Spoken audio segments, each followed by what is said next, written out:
그러면 발표 시작하겠습니다. 이번 발표는 이제 FNIRS라는 제 연구 분야에서 머신러닝을 어떻게 적용을 했는지에 대한 내용을 리뷰하려고 합니다. 그래서 잠시만요. 그래서 목차는 이제 뭐 FNIRS라는 게 무엇인지, 그리고 이제 머신러닝을 어떻게 FNIRS에 적용했는지 순차적으로 어떤 식으로 전처리부터 특징을 추출하는 것, 그리고 이제 분류기를 선택하는 것까지 어떻게 했는지에 대해서 제가 찾아본 논문 위주로 리뷰를 하려고 하고, 그 다음에 이제 서머리를 하고 마치도록 하겠습니다. 일단 이제 FNIRS라는 거는 Functional Near Infrared Spectroscopy라는 것의 약자인데요. 이제 여기 이름에서도 보시듯이 Near Infrared Light이라는, 그러니까 빛을 사용해서 어떤 이제 분광학적인 방법을 이용해 뭔가를 구하려고 하는데, 그것이 이제 여기에서는 혈액에 대한 정보를 구하려고 하는 것입니다. 그래서 여기서 보시면 근데 왜 근적외선이 혈액에 대한 정보를 얻을 수 있느냐라고 하면은 여기 왼쪽 그래프에 보시면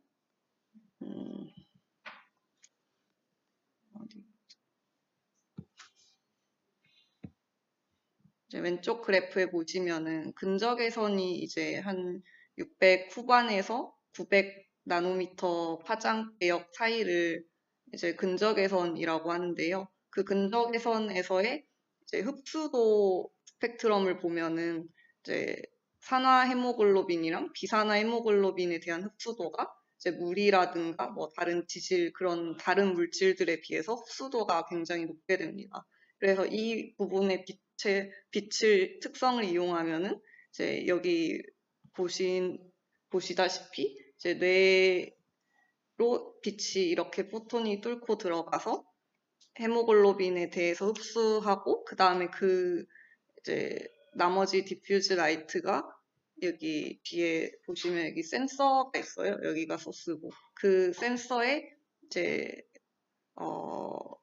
센서로 들어가서 그 센서가 이제 이 신호 세기를 읽게 됩니다. 그래서 이제 이 기술을 이용하면은 이제 빛을 이용해서 비침습적으로 그 헤모글로빈에 대한 정보를 읽을 수가 있습니다. 그래서 이것을 가지고 기능적 근적외선 분광법이라고 하는 FNIRS라는 기술이 그런 것 쪽에서 이름을 따왔습니다. 그러면 왜 이 혈액에 대한 정보가 왜 뇌 기능이랑 관련이 있느냐, 이런 거를 궁금해 하실 수도 있는데, 어떠한 이제 인터벤션이라고 하는 게 어떠한 뭐 태스크? 우리가 말하는 뭐 모니터에 뭔가 계산을 하세요라든가 뭐 비주얼 아니면 오디토리 뭐 그런 자극을 한번 했을 때 뉴럴 액티비티가 이제 활성화가 되고, 그것에 따라서 이제 메타볼리즘도 똑같이 변하게 됩니다. 그래서 여기서 보시듯이 이제 변하는 게 이제 옥시지네이티드 메타볼리즘이랑 블러드 플로우가 같이 변하고 이제 세레브럴 블러드 볼륨도 같이 변하게 됩니다. 그래서 이 과정에서 발생을 하는 것이 이제 산화 헤모글로빈과 비산화 헤모글로빈의 변화인데요. 이런 여러 가지 변화를 이제 합해서 나오는 결과가 이제 옥시 헤모글로빈, 그 산화 헤모글로빈이 증가하고 비산화 헤모글로빈이 감소한다. 이거가 이제 전형적인 우리가 기대하고 있는 그 신호 변화예요. 이것을 가지고 저희가 신호 분석을 하고 또 이제 어떤 분류에 적용을 하게 됩니다. 그래서 사실 FNIRS는 머신러닝을 적용한 지가 다른 연구 분야에 대해서 오래되지가 않았어요. 그래서 대표적으로 이제 머신러닝을 하려는 목적인 브레인 컴퓨터 인터페이스, 이거가 이제 본 목적은 이제 브레인 신호를 가지고 이제 외부의 디바이스를 움직이고 컨트롤하는 건데, 이게 어떤 이제 몸이 불편하신 분들에게 제일 필요한 기술이기 때문에 이러한 것들 연구를 하고 있고, 주로 이제 EEG에서 많이 연구가 되고 있고, 그 다음에 이제 MEG나 FET이나 MRI 등에서 지금 연구가 잘 되고 있습니다. 네, 이제 그래서 이제 EEG나 뭐 MEG만을 쓰면 되지만 그 밖에 이제 이 기술들의 장단점을 한번 보시면은 EEG는 이제 시간적인 분해능이 높고 그리고 뉴런의 그 전기 전도 그 전기 신호를 바로 디텍할 수 있다는 장점이 있지만 이제 공간 분해능이 낮고 그 모션 아티팩트에 대해서 굉장히 약합니다.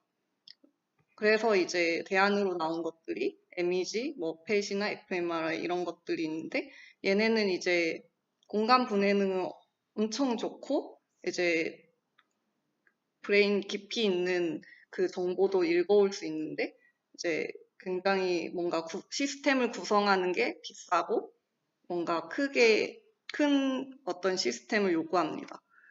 그래서 그에 반해서 이제 에프니얼스가 장점으로 밀고 있는 게 이제 휴대하기 간편하게 작은 사이즈로 만들 수 있다는 거랑 그리고 이제 센서 그 빛과 그리고 디텍터 그 두 개가 있으면은 이제 우리가 측정하려는 위치를 확실하게 얘는 이제 타겟을 이제 정할 수가 있다 이런 것을 장점으로 하고 있고요. 그리고 이제 뉴런의 이제 다이렉트 인포메이션은 아니지만 그에 따른 이제 메타볼릭 그 인포메이션 얻을 수가 있습니다. 근데 이제 이것도 단점이라고 하면은 단점인데 그 혈액에 대한 그 산소 포화도에 대한 변화를 읽어오기 때문에 뭐 EEG나 다른 것에 비해서 느리고요. 그리고 이제 빛을 이용하기 때문에 머리에 빛이 가려지게 되거나 하면은 이제 그것도 노이즈를 유발시킵니다. 그래서 이러한 장단점이 있는데 이제 저는 이 에프니얼스 쪽을 연구를 하고 있고요.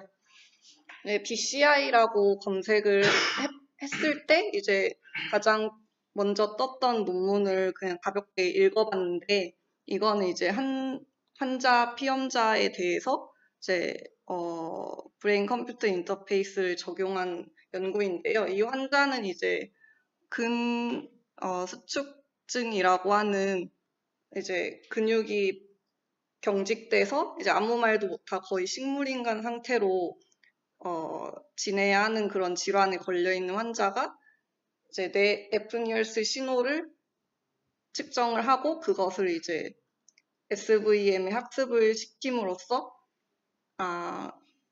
이게 어떤 문장에 대해서 yes냐 no냐 이런 거를 학습을 계속 시켰더니 이제 나중에 이제 세션이 더 진행됨에 따라서 뭐 yes랑 no를 그냥 에프니얼스 신호만으로 구분을 할 수 있었다라는 그냥 케이스 리포트를 가지고 왔습니다.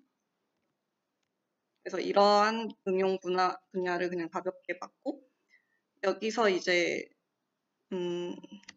BCI뿐만 아니라 이제 기본적인 분류에 대해서도 머신러닝을 많이 적용을 하는데요. 일반적으로 이제 다른 기술들과 비슷하게 이러한 블락 다이어그램을 보시면은 이제 데이터를 측정을 하고 전 처리를 한 다음에 그 신호 어떤 특징을 추출합니다. 그 다음에 이제 이거를 분류기에 적용을 하고 그 다음에 이제 결과를 테스트 데이터에서나 이제 결과를 보게 되죠.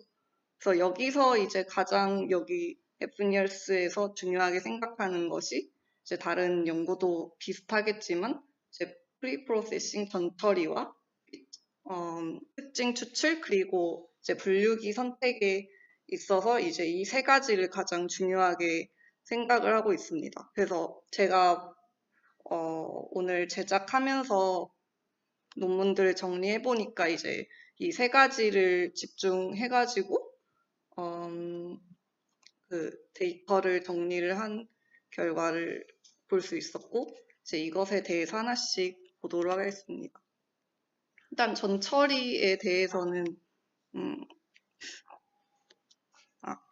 이제 기본적으로 뭐 로우 패스나 하이 패스 필터를 쓰기도 하지만 이제 더 나아가서 이런 프린시펄 컴포넌트 어널리시스라는 구성분 분석과 같은 방법을 또 쓰기도 합니다. 이거는 이제 또한 아이겐 펑션 베이시스 방법으로 어떤 데이터 분포가 있을 때 이것을 잘 표현할 수 있는 주성분 벡터를 구함으로써 이 데이터가 이 주성분만으로도 구성될 수 있다. 이런 식으로 생각을 하고요. 이거를 이용해서 이제 주로 노이즈를 제거를 하는 방식으로 이 PCA를 많이 적용을 합니다.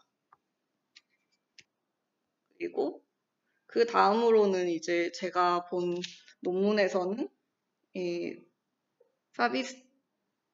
파비츠키 골레이 필터라는 것을 또 쓰고 있었는데요.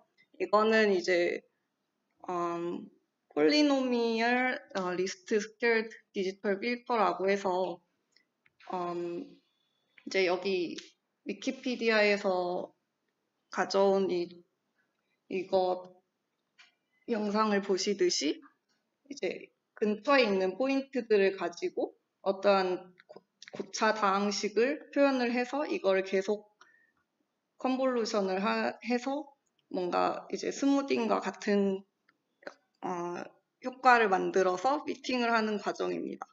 그래서 이것의 장점은 이제 non-stationary 시그널에 쓸 수도 있고 뭐 실시간으로 들어오는 데이터에서도 쓸 수가 있다는 장점이 있습니다.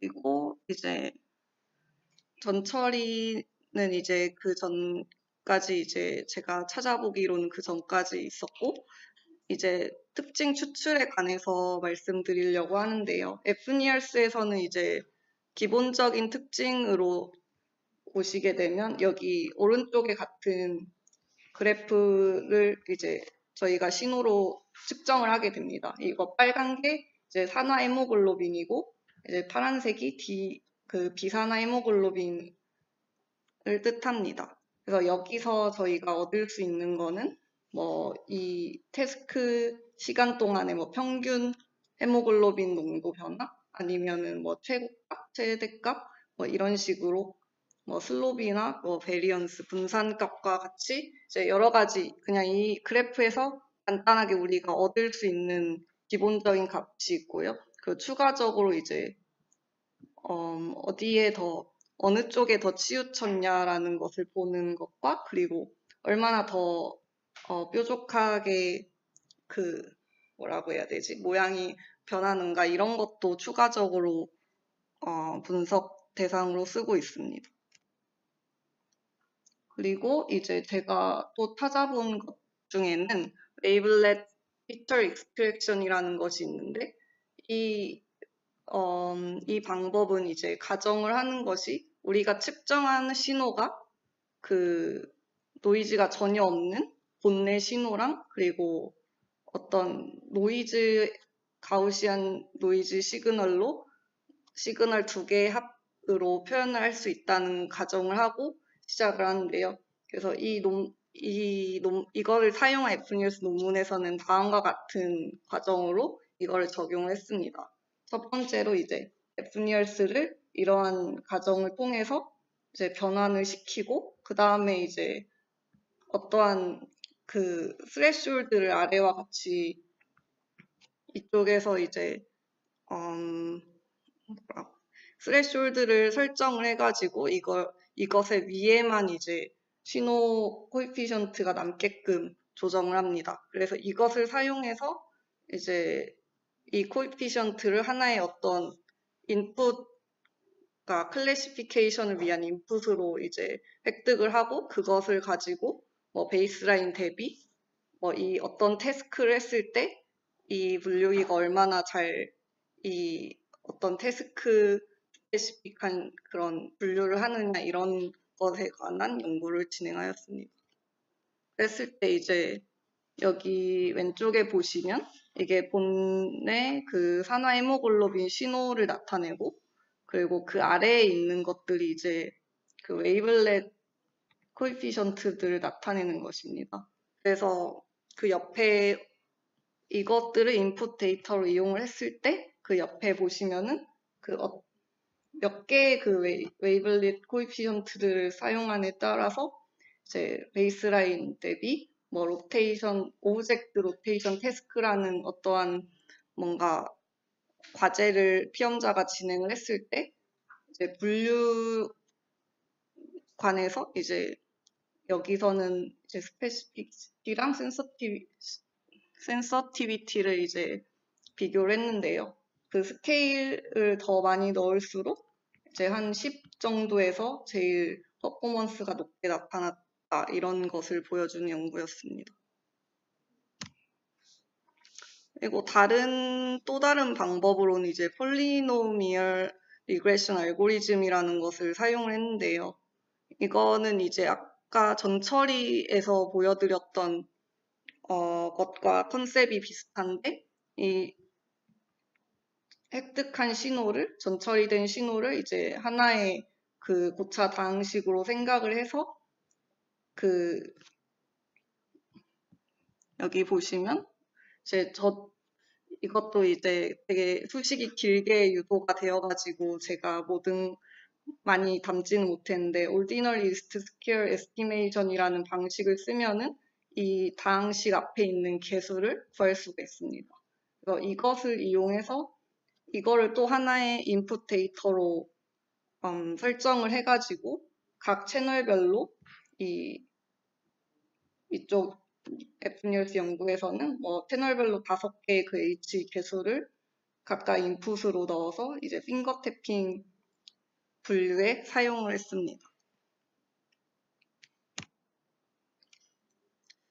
그래서 여기까지 이제 어떻게 특징 추출을 하느냐에 대해서 간략하게 말씀을 드렸습니다. 논문 전체에 대해서는 이제 리뷰하지 않고 각 논문에서 어떠한 방식으로 이제 뭐 특징 추출하거나 이제 분류기를 선택을 했는지 이것 위주로 지금 설명을 하도록 하겠습니다. 분류기에 관한 것은 이제 제일 기본적인 것은 리니어 디스크리미넌트 어널리시스랑 쿼드라틱 디스크리미넌트 어널리시스라는 것을 이제 FNIRS에 사용을 하고 있는데요. 보통 이제 이거는 사용할 때 보통 뒤에 나오는 뭐 SVM이나 뉴럴 네트워크와 이제 비교 대상으로만 쓰고 있더라고요. 그래서 간략하게 그냥 개념 정도만 정리를 했습니다. 그래서 이거를 보시면은 이제 전체 데이터 분포가 뭐 특정한 그 공분산을 가진다고 가정을 했을 때 이제 리니어 LDA에서는 이제 그 가정을 이용하면은 결국 그 확률식이 어떠한 선형 방정식으로 나옵니다. 그래서 그 세 그룹을 분류하는 경계선이 그 선형식으로 나오게 되고요. 반면에 이 쿼드라틱 방법은 이제 공분산을 가진다는 가정을 가지지 않기 때문에 이 확률식을 보시면은 이제 선형식이 아니라 어떠한 다항식이 되게 되고 여기 경계면이 이렇게 곡선을 가지게 됩니다. 간단하게만 개념을 짚고요. 그리고 그 다음으로 FNIRS에 사용하는 방법으로는 이제 서포트 벡터 머신을 제가 봤을 땐 가장 많이 사용하고 있는데 이거는 이제 두 클래스 사이를 이제 나눠주는 어떠한 하이퍼 플레인을 설정을 하는 방식을 이용합니다. 그래서 여기 보시면은 이제 데이터 사이를 나눠주는 어떠한 하이퍼 플레인을 설정하고 그 사이에 이제 그 가장 가까운 데이터와 그 하이퍼 플레인 사이의 거리 그거를 이제 마진이라고 하는데 이거가 최대가 되도록 이 W라는 벡터를 계속 업데이트를 하게 되고요. 그래서 이러한 방식으로 그 W 벡터를 설정을 하게 됩니다. 그래서 그 다음으로는 이제 히든 마르코프 모델이라는 것을 사용을 하는데 이거는 제가 한 논문에서 읽었는데 이거 이외에 다른 논문에서는 이 히든 마르코프 모델을 사용을 하진 않더라고요. 그런데 이제 좀 시간 순으로 공부하려고 좀 초기에 이제 분류를 사용한 에프니얼스 논문을 보니까 이걸 사용을 해서 일단은 한번 가지고 와봤습니다. 네, 이거는 이제 이미의 이제 히든 스테이트를 설정하고 거기에 따른 아웃풋이 나온다고 할 때 이제 각각의 스테이트로 넘어가는 확률과 그리고 어떠한 해당 스테이트에서 관측값이 방출되는 이 확률을 가지고 뭐라고 해야 되지? 계산을 하게 되는데요. 여기 보시면은 여기서도 이미지너리 핑거태핑 데이터를 이용을 해서 SVM과 그리고 히든 마르코프 모델을 이용을 해서 분류를 했는데 여기서는 이제